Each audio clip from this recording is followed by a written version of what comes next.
সরকারি নির্দেশ মেনে এখনও খোলেনি সাভার আশুলিয়ার অনেক পোশাক কারখানা। এমনকি একদিন আগে খোলা থাকা প্রতিষ্ঠানও রহস্যজনক কারণে বন্ধ থাকতে দেখা গেছে। তবে যেসব কারখানা খুলেছে তার শ্রমিক মালিকরাও উৎকণ্ঠায় দায়িত্ব পালন করছেন। পোশাক কারখানার নিরাপত্তায় সর্বোচ্চ সতর্ক থাকার কথা জানিয়েছে শিল্প পুলিশ। গাজীপুর থেকে ফিরে আরও জানাচ্ছেন রেজা খান।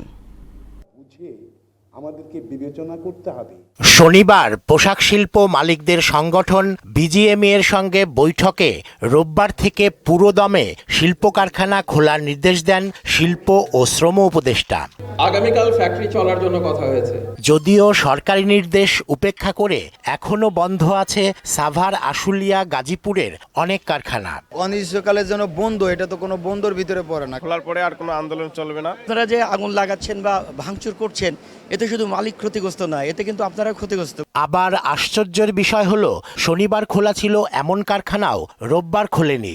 আজকের থেকে অনির্দিষ্টকালের জন্য বন্ধ। গতকালকে ডিউটি করছি, রাত্রে মেসেজ গেছে ফ্যাক্টরি অনির্দিষ্টকালের জন্য বন্ধ। কালকে কিন্তু আমরা ডিউটি করে গেছি।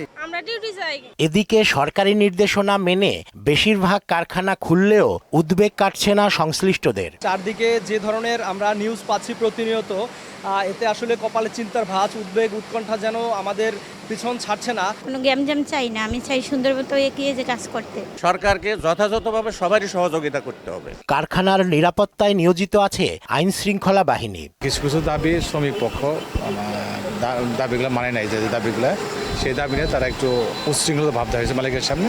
মালিক নিরাপত্তার স্বার্থে গার্মেন্টস কয়েকদিন বন্ধ রাখছে, আবার ওপেন করে দেবে।